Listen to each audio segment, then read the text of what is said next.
Muy buenas tardes, amables televidentes, bendiciones para todos. Aquí estamos con otra entrega más de tu espacio Yo Te Escucho. Hoy, viernes 20 del mes de enero del año 2023, un viernes que es la antesala de la Virgen de la Altagracia, una fecha de mucha importancia para la República Dominicana, sobre todo para aquellos feligreses de la fe católica, ya que María, la Madre de Dios, es una de las figuras más veneradas. Tanto es así que la misma Virgen de la Altagracia es la misma Virgen de la Merced. La Altagracia viene dado por tener la gracia de llevar en su vientre al niño Jesús. Y déjenme decirle que María constituye un referente importante para la mujer, pero sobre todo para aquella mujer humilde, aquella mujer que de una forma u otra tiene una actitud llevadera. Porque cuando el ángel Gabriel se presenta ante María y le dice que ella va a concebir un hijo, que llevará por nombre Jesús, y que será la persona que va a dividir la historia, que va a transformar la humanidad. María se siente sorprendida porque le dice, pero ¿cómo yo voy a tener un niño si yo no tengo esposo? Y él le dijo, no, el ángel te cubrirá y tú vas a dar a luz a ese hijo, el cual le llamará Jesús. Y María, en una muestra de humildad, lo que dijo es que se haga la voluntad de Dios. Y de esa manera María fue cubierta y tuvo a Jesús. Y yo me pregunto, ¿cuántas mujeres de este tiempo tienen la tolerancia y la humildad de María de decirle a Dios, mira, yo soy tu sierva y haz conmigo lo que tú entiendas?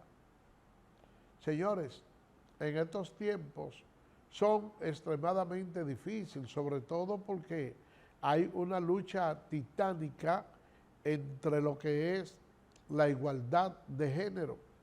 Una igualdad que se puede realizar en algunos aspectos, pero jamás podrá haber una igualdad como muchos lo han pensado, porque la verdad es que una mujer es un ser tan superior que es el único que es capaz de fomentar la especie.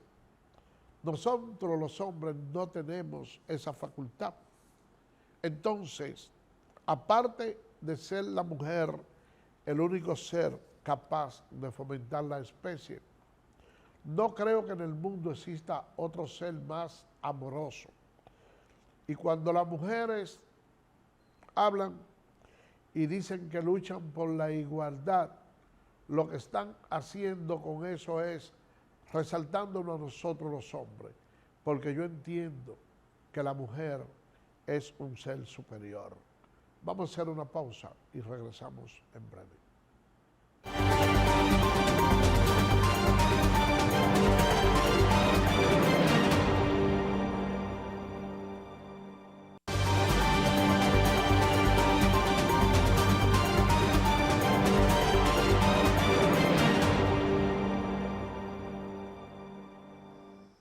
Gracias por permanecer con nosotros. Miren, el presidente Luis Abinader ha reafirmado el compromiso que tiene de que en su gobierno se continúe con la lucha en contra de la corrupción. Y esa es una noticia bastante alentadora, señor director. Ayúdenos con las imágenes. En ese sentido, el presidente Abinader insistió en que la integridad, prevención y lucha contra la corrupción son aspectos fundamentales para mejorar los servicios públicos y la calidad de vida de los dominicanos. Este gobierno está comprometido a impulsar un Estado abierto, por lo que este quinto plan de acción ante la Alianza para el Gobierno Abierto 2022-2024 invita a todos los que ejercemos funciones públicas a crear nuevos compromisos en el ámbito de sus respectivas ramas para fortalecer la democracia, para fortalecer la transparencia, para fortalecer la rendición de cuentas, para robustecer la institucionalidad pública.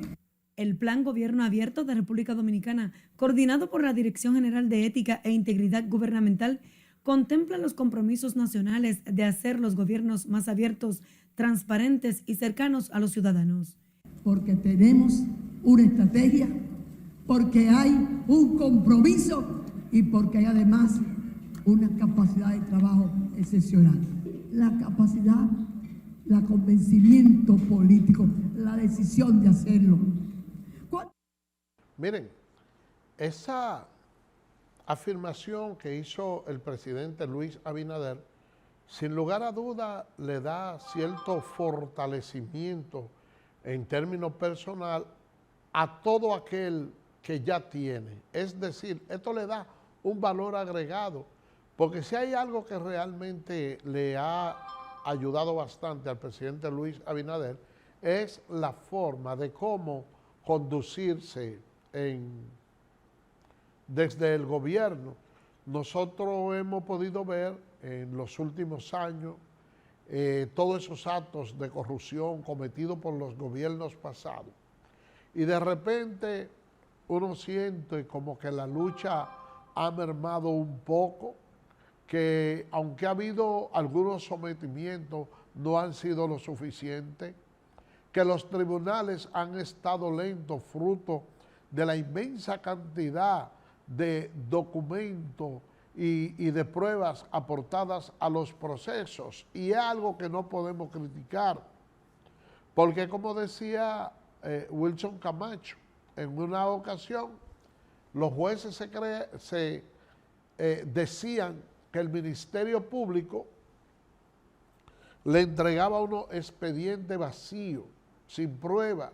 Entonces ahora se quejan porque le están aportando demasiadas pruebas. O sea que como quiera es un lío. Y yo le digo esto, señores, porque la verdad es que una cosa piensa un presidente en los primeros días de asumir el poder y otra cosa es cuando ya comienza a ejercerlo. Porque parece que el carguito es muy bueno, como decía Hipólito, y que se acostumbra muy rápido al taconeo, a las órdenes que dan y a toda la pleibesía que se le sirve a un presidente. Hay que notar algo, y es que todos los presidentes dominicanos en principio han tenido un común denominador, y es que todos han dicho que no son reeleccionistas, pero ninguno quiere irse. A Trujillo hubo que sacarlo del poder a plomo limpio después de 31 años de gobierno, y en principio Trujillo no creía en reelección. El doctor Joaquín Balaguer expresaba lo mismo. El mismo Hipólito llegó a decir que no y luego intentó reelegirse.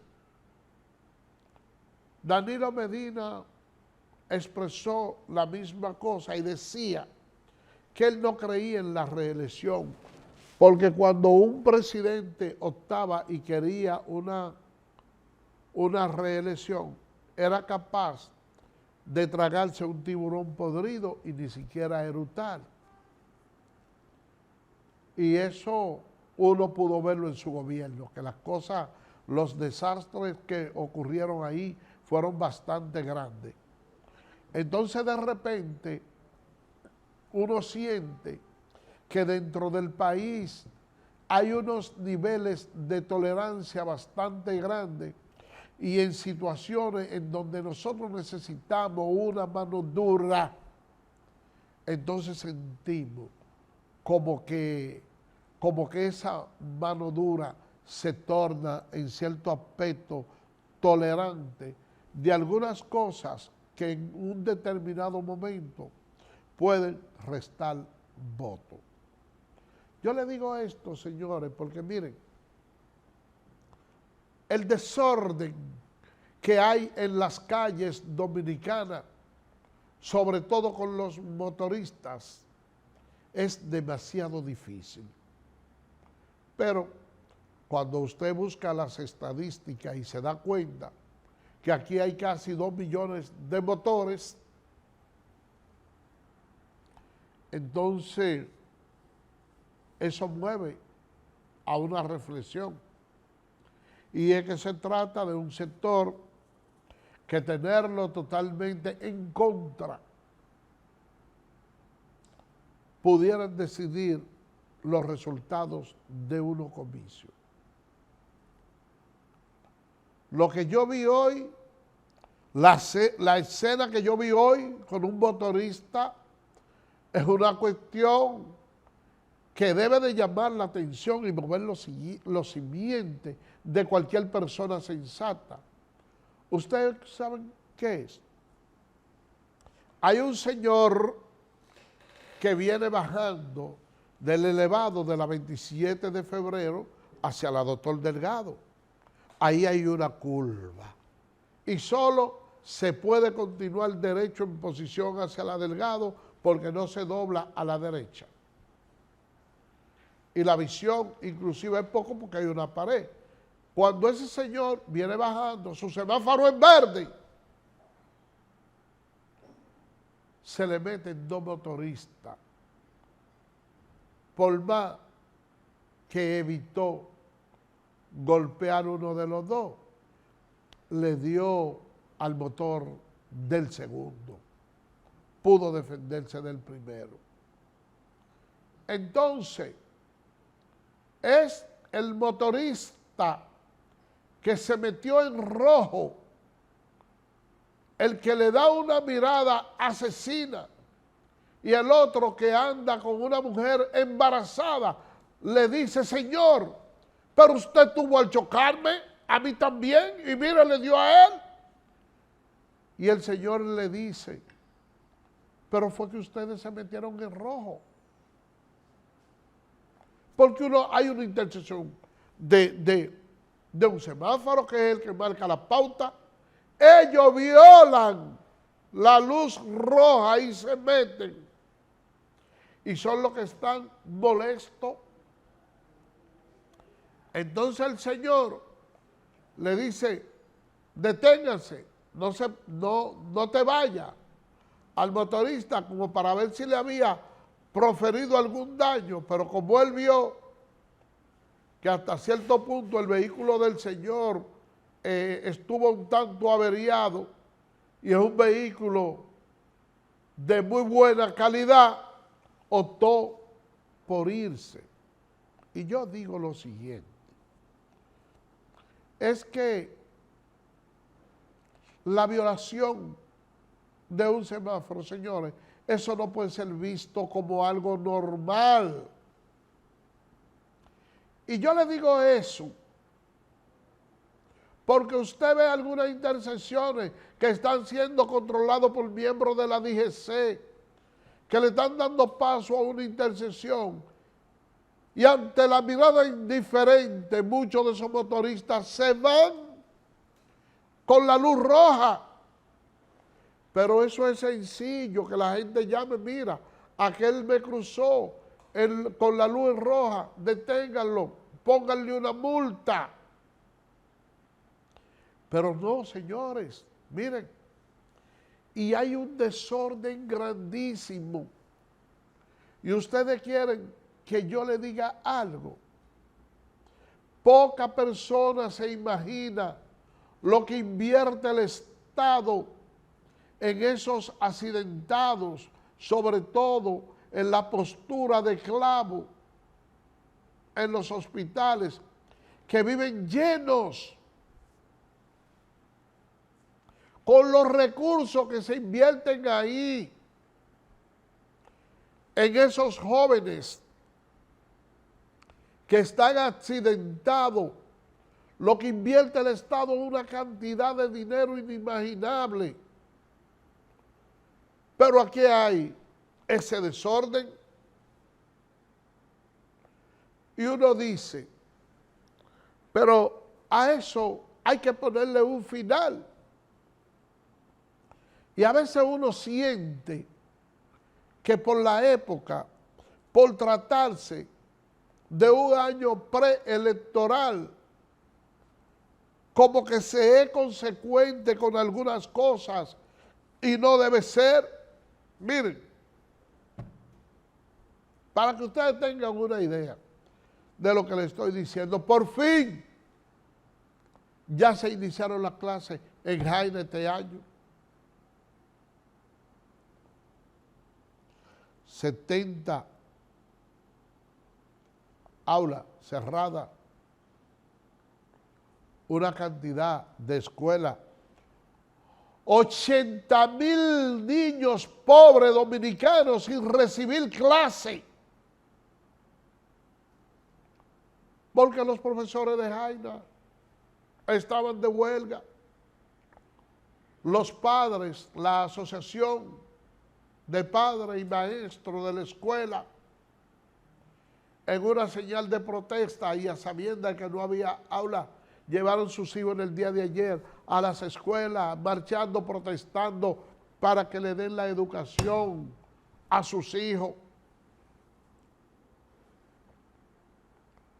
El ministro de Educación ha dicho que el dinero no se debe perder. Pero, señor ministro, yo espero que en esta ocasión usted dé un ejemplo. Y esos profesores que no impartieron docencia durante todos esos días, que no le pague el salario o en su defecto los desvincule. ¿Cómo puede ser? Pero eso son lo de la escuela de Jaina. Ustedes pueden estar plenamente seguros que los colegios de los hijos de los ministros, de los ricos, están recibiendo su docencia y por eso hay una brecha bastante grande en el país. Porque todo parece indicar que no importa lo que ocurra en la clase pobre en la República Dominicana. Por eso le digo que me agrada que el señor presidente haya dicho o reafirmado su interés en combatir la corrupción, porque eso que hicieron los profesores de Jaina es una forma de corrupción. Cuando un profesor no imparte docencia y recibe su salario igual, le está robando al erario dominicano. Señores, nosotros tenemos que ir modificando conducta. Pero lo grande del caso es que cuando se hacen las mediciones de los informes PISA, al igual que otros organismos, que son los que evalúan el avance que ha tenido la República Dominicana, entonces nosotros seguimos a la saga. Y yo le pregunto, ¿qué otra profesión hay aquí donde una persona tenga 3 meses de vacaciones y trabaje de lunes a viernes? Son 3 meses de vacaciones que tienen los maestros. Y cuando llega la apertura de la clase, entonces suspenden clases porque tienen que reunirse. Pero venga acá a tratar asuntos propios del gremio. Y usted no tiene 3 meses para eso. Y no tiene los sábados y los domingos también. Entonces, cuando nosotros decimos del adelanto que hay en China, que hay en Japón, que hay en otros países, no tomamos en cuenta que aún en medio de conflictos bélicos, en plena guerra, esa gente está encerrada en los sótanos impartiendo docencia. Y aquí, por cualquier quítame tapaja, entonces no hay clase. ¿Y cómo nosotros logramos romper esa brecha? La República Dominicana sigue siendo uno de los pocos países donde una persona que nazca en un hogar de persona pobre muere siendo pobre, porque no se le crea los mecanismos como para poder ir rompiendo esa brecha.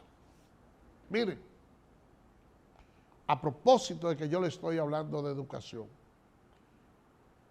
son incontables las veces que nosotros hemos hablado aquí de niños que van armados a las escuelas, que han herido compañeros, que han agredido profesores. Yo le pago a cualquiera y le pongo, que me le pongan los números de teléfono ahí y que me señalen si en un colegio de esos de ricos ellos han visto 2 niños peleando. Si nosotros podemos contar un precedente de que un niño de esos fue armado, no, pero aquí, en lo de la clase pobre, nosotros tenemos que tener cuidado porque llevan unos tal bafel, unos cigarros electrónicos. Tenemos que tener cuidado porque al frente le plantan un punto de droga. Ustedes saben lo que me molestó, una noticia de 2 niñas que una vez pelearon e inclusive la madre le dijo a una de esas niñas, no, saca lo tuyo, porque tú no te puedes jalar, saca lo tuyo. Y la niña, inspirada por ese aliento maldito que le dio esa madre, siguió peleando con la otra y la otra la chocó del pavimento, le produjo un derrame cerebral y muere una niña de 10 años. Eso es una escena desgarradora. Yo solo recordar eso me destruye el corazón. Es como si usted cogiera un líquido de ese o de lo que le llaman ácido del diablo y yo sintiera que me corre por la garganta y me va destruyendo el corazón, porque recordar esa escena cruda solo me produce mucho daño. Y todas esas manifestaciones, señores, son fruto de la pobreza. Todas esas manifestaciones son fruto de la ignorancia.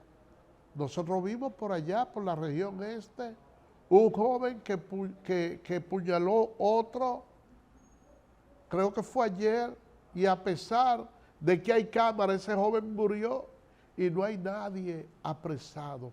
Ahora, ustedes se imaginan si una escena igual hubiese ocurrido en uno de los sectores donde vive la clase más pudiente de este país, ya el caso estuviera resuelto. Y por eso es que yo le digo, señor presidente, me agrada que usted haya dicho que no va a desmayar en su lucha en contra de la corrupción, porque corrupción no solo significa robar de manera burda los recursos del Estado. La corrupción tiene mucho variotinto, tiene muchos matices y eso forma parte de la corrupción. Vamos a una pausa.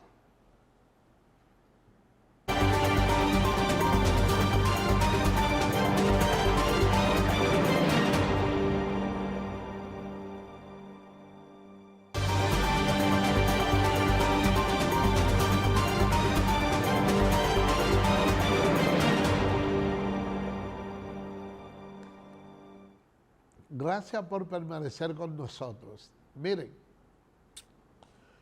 el panorama político está cogiendo un tinte, yo diría que bastante extraño, porque al margen de lo que usted pueda pensar,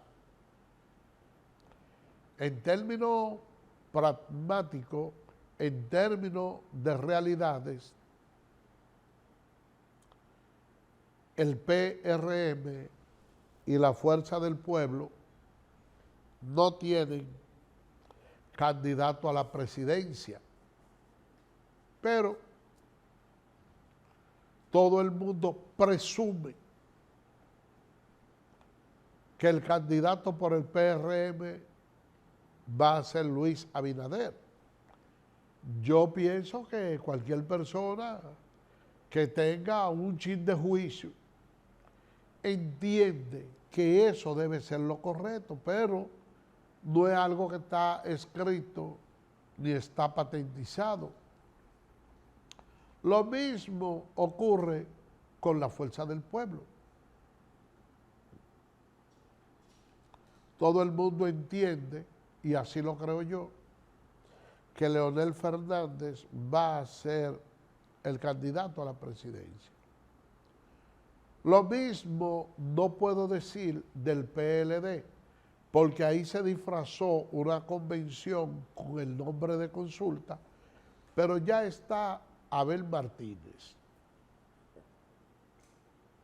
¿Y qué dijo o qué decían los PLDistas?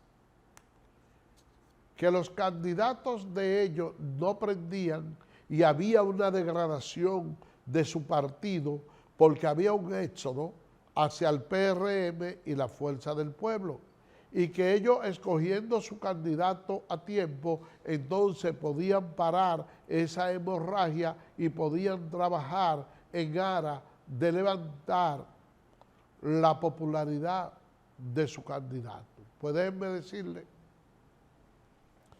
que yo no sé cuál ha sido el síndrome que hay dentro del PLD.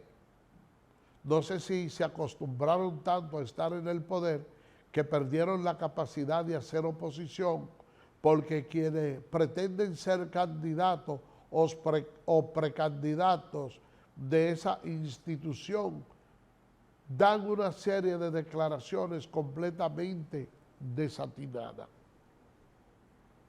Ellos escogieron a Abel Martínez y ahora lo tienen guardado. El candidato no ha aprendido. Y las veces que ha dado algunas declaraciones, todo el mundo se ha puesto la mano en la cabeza porque lo que ha hecho ha sido meter la pata. Pero ahí no para el asunto.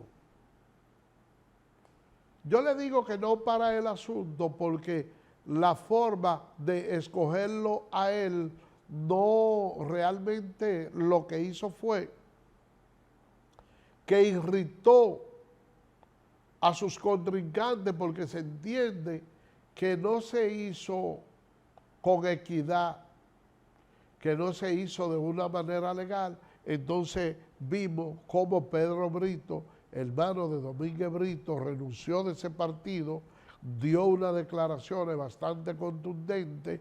Vimos también cómo Margarita Cedeño dio otro tipo de declaraciones muy contundentes. Vimos cómo entonces Julio César Valentín, que es un seguidor de Domínguez Brito, se fue y ha formado una parcela aparte y está llevándose a alguna gente del PLD. ¿Qué ha sucedido con eso? Que se está dando un elemento muy interesante, y es que por la baja popularidad que tiene Abel Martínez, cuando viene a ver lo más idóneo para el PLD, sería hacer una convocatoria para una convención, para escoger un candidato porque esa brecha se quedó abierta de que posiblemente se pudiera hacer y tratar de buscar una persona que prenda, porque Abel Martínez no prende. ¿Y qué ha sucedido? Que al ganarle la convención a Domínguez Brito y a Margarita Cedeño, entonces prácticamente esos candidatos han quedado descalificados también, porque se entiende si hubo una consulta a la base del partido y determinaron que Abel Martínez era el candidato idóneo, entonces esos candidatos no prenden. Por ahí anda Alejandrina Germán haciendo unas declaraciones diciendo que Margarita Cedeño no se va del PLD a propósito de un tuit que ella escribió donde realmente ha dejado claramente establecido la insatisfacción por la forma en que el partido ha venido manejando los asuntos internos, y ustedes han podido ver que de parte de esos candidatos perdedores no hay una verdadera integración para favorecerlo a él. Él nombró incluso como su vocero de campaña a Francisco Javier García. Y la verdad es que en principio él inició con una rapidez increíble a hablar de la figura de él y de repente como que se ha callado. Y vemos que el panorama no está del todo claro. A mí me gustaría, señor director, que usted me ayude con el video donde Alejandrina Germán hace la aclaración de que Margarita Cedeño no se va del PLD. La coordinadora de la comisión organizadora de la consulta partidaria del PLD, Alejandrina Germán, afirmó este jueves que la ex vicepresidenta Margarita Cedeño no se va del Partido Morado y que desde que inicie la precampaña su equipo se integrará. Luego de la consulta en la que el PLD escogió a Abel Martínez como candidato presidencial, Cedeño participa en pocas actividades políticas. El momento comience legalmente, de acuerdo con la ley, el proceso de campaña, yo estoy segura que la campaña Margarita se va a integrar y nos integraremos todos. ¿Se queda en el partido, Margarita? ¿Sigue en el partido? Claro que sí, ella no ha dicho en ningún momento que se va del partido. Ni ha manifestado ningún tipo de actitud de rechazo de salir del partido. No estoy recibiendo esa información. Miren, yo le voy a decir algo. Hubo un momento en que los niveles de popularidad, oigan bien, que tenía Margarita Cedeño sobrepasaba la que pudiera tener cualquier líder del PLD, incluyendo el propio Danilo Medina. Pero en los actuales momentos, ese liderazgo que ella tenía está en el piso. Actualmente ella no cuenta con ese liderazgo. Entonces, yo pienso que el presidente Luis Abinader está, como se dice en el lenguaje hípico, está en el carril de adentro para poder repostularse sin ningún tipo de inconveniente. Y yo pienso que no tendrá ningún tipo de problema en ganar de una manera cómoda en una primera vuelta. Ahora bien, todo eso va a depender de cómo se pueda mover ese ajedrez político dentro del Partido Revolucionario Moderno. Porque uno a grosso modo puede ver y analizar lo siguiente. Uno dice, bueno, nosotros tenemos ahí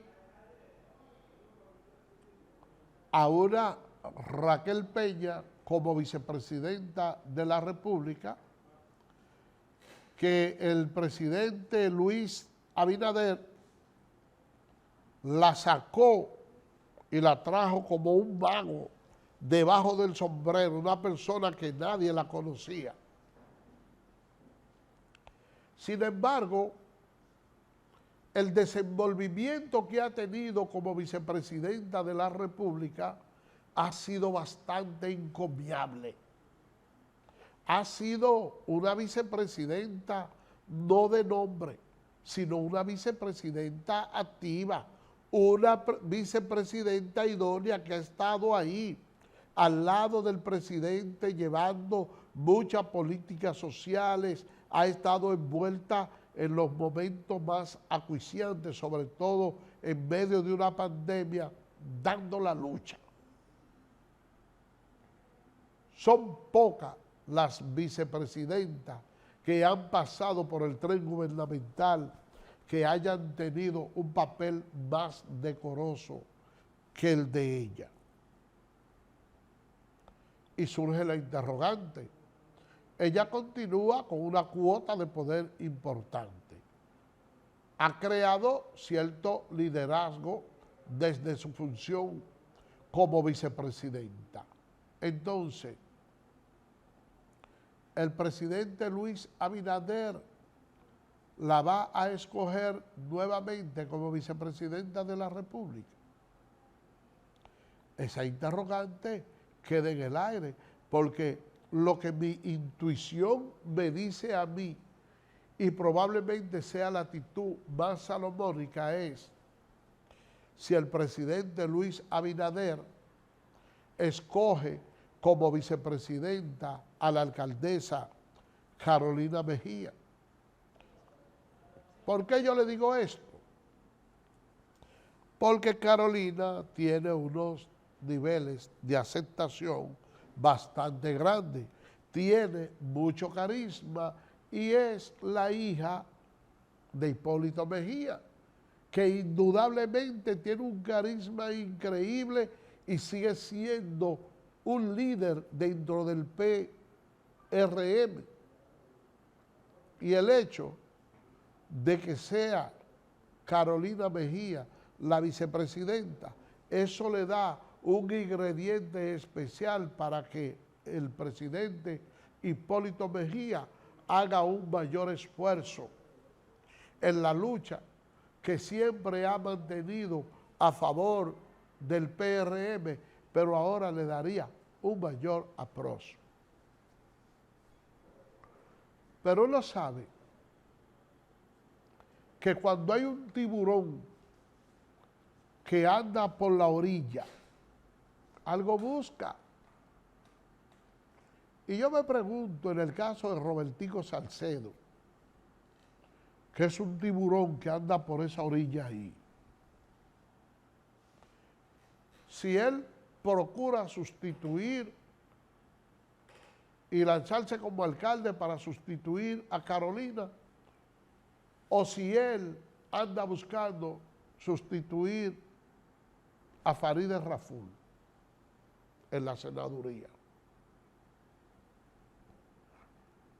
Todas esas cosas pudieran darse, porque dentro del PRM hay una figura que ha demostrado liderazgo y fortaleza, que es la de Alfredo Pacheco, presidente de la Cámara de Diputados, un buen componedor,